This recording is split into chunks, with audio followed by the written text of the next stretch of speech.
Whoa, Alfred Talaferro, Mr. Talaferro TV, take my headphones out. We are talking, by the way, this is the second part to my daily podcast today. I told you I'm going to do four of these a week. This is one of the four. So I did one with the Nikki and Remy situation earlier. I did one the other day as well. This one, look, the Nikki Remy stuff took so much of my time. I had to come back just to do something on sports. We're going to talk the two best basketball teams, the two consensus teams out east and out west. How y'all want to go? Y'all want me to talk LeBron James first, or y'all want me to talk Kevin Durant and the Golden State Warriors first? Let's talk LeBron James first, all right? Talking LeBron James and the Cavs, I believe they've lost 3 out of 4 games or something like that.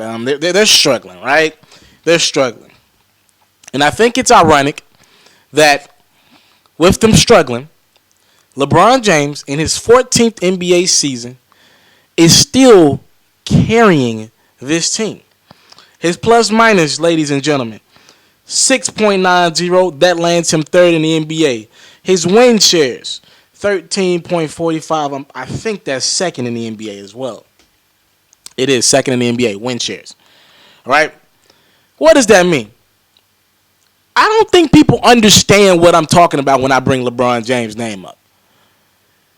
I love Kyrie, and I was somebody who was hating on Kyrie 2 years ago. I've learned to respect and appreciate Kyrie's game. But when Kyrie is in the game with that second unit, they're just not good. And LeBron James is getting his break. LeBron comes out of the game usually at the end of the first quarter, around the 3-minute marker in the first quarter. And then Kyrie finishes the quarter off. When Kyrie's in the game with the Richard Jeffersons of the world, the Channing Frys of the world, the Darren Williamses of the world, when Kyrie's playing off ball, this Cavs team is not good. Y'all can say what y'all want. LeBron James is still the most valuable player in the NBA. Period. Maybe between him and Russell Westbrook, these two guys are still the most important piece on their team. I think the Spurs are like 4-1 when Kawhi Leonard misses games. Right? The Rockets can still win games without James Harden. They're not as good, obviously. They still can win games. When LeBron James is not in the game, and this sounds crazy, right? Because you look at all these names, you look at Kyrie Irving and Kevin Love when healthy. He'll be back soon, by the way. You look at J.R. Smith. You look at all these names, these Darren Williams, these big, heavy names, Tristan Thompson. You think, wow, even if LeBron doesn't play, they should be able to be the bottom feeder in the Eastern Conference, right? It's not the case, guys. Their record without LeBron is terrible, even when Kyrie and Kevin do play. It's the reality of the situation. LeBron still is the reason why, by far, the Cavs are in the position that they're in. By far. I could make a case that if LeBron didn't play on this team, and let's just say Richard Jefferson was the starting three guard, was the starting 3. I could make a case that this team would be fighting for a 6th or 7th seed in the Eastern Conference. He's that valuable. It's the truth, guys. It's ridiculous, but it's the truth. LeBron James is still the sole reason, for the most, pretty much. He might not be the big shot maker down in the stretch. That's Kyrie's job. But LeBron James, for the first 47 minutes of a basketball game, is still in his 14th NBA season. And he's been better over more years than what Michael Jordan was and what Kobe was as well. For more seasons, LeBron has been elite. Do your research. Do your Googles. And you look at this Cavs team and you think, is Talaferro crazy? No, go look at the stats. Go look at the numbers. They suck when LeBron is not on the court or is not playing. But here's the caveat. The thing is, I can't give LeBron any slack. Can't show him any sympathy.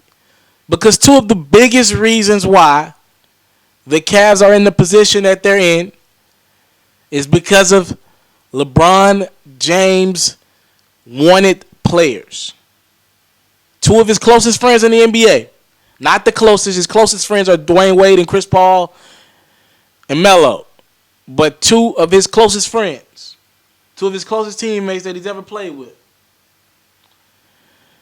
J.R. Smith and Tristan Thompson. Both of these guys are players that J.R. Smith wanted. I'm sorry, LeBron James wanted, excuse me. Both of these guys are managed by LeBron James's management team. Shout out Rich Paul, Maverick Carter. And they're the reason why LeBron James is the reason why these guys got paid. Period. So as much as I want to give LeBron sympathy, because despite all these heavy names, they don't produce nearly as much as they should. LeBron James is still carrying too much weight on that team. But I can't really just give LeBron James an out, because if you look at this team, Tristan Thompson would never. I don't think any team would have gave him max money, even in this market. Somebody would have paid him, don't get me wrong. But you paid a guy to rebound and defend, and he's not a great defender. Not a great defender, guys. He rebounds at an exceptional rate. He's a really good rebounder. Great. Matter of fact, I'll say it. He's a great rebounder. Can't put the ball in the basket on his own. He can't make his own. He can't go get his own shot. Period. So he rebounds and hustles. $80 million hustler and rebounder. That's LeBron's fault. You remember 2 seasons ago when the Cavaliers were in contract disputes, Dan Gilbert and Tristan Thompson? LeBron was the one who put his foot out on the line and said, I'm tired of this. Let's get this deal done with Tristan Thompson. The Cavs, they want to appease LeBron. He was on a 1-year contract at the time. Remember, he just signed the longer 3-year extension last summer. So 2 years ago, he was on a 1-year deal. And the Cavs feel like they had to appease. They went over the luxury tax, signed Tristan Thompson, the 4th max guy on their team. That's unheard of. Steph Curry doesn't even make max money on the Golden State Warriors. They got 3 other max guys. They're going to have to pay Steph. But right now, I will take Steph, Clay, Kevin Durant, and Draymond Green over Kyrie, Kevin Love, LeBron James, and Tristan Thompson. That was LeBron who got him paid. Last summer, fast forward here, LeBron signs an extension, 3 years. But you still can't make LeBron James upset. You can't anger your franchise guy. LeBron has brought over $1 billion to the Cleveland economy, and I'm being generous, since he's been back. You can't make him mad. Dan Gilbert will be hated for the rest of his life. LeBron wants J.R. Smith. He said, let's get this deal done, similar to what he said when Tristan Thompson was in contract negotiations last summer. What do you know? J.R. Smith gets what, $14, $15 million a year. If you really go do the research, J.R. Smith had no offers from any other team. And it's either one of 2 reasons. Either A, no team thought that Cleveland would really let him go, or B, no team was willing to pay J.R. Smith the money that his management and his agent were requesting. So no team even made an offer outside of the Cavs. J.R. Smith, where has he been? He's missed pretty much this entire season, dealing with a thumb injury, and I know he's dealing with, his child, and God bless the child.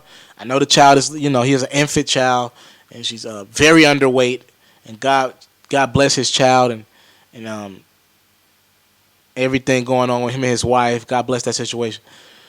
But we talking on the court right now, and J.R. Smith on the court has not been there this season at all. They've had to suffice.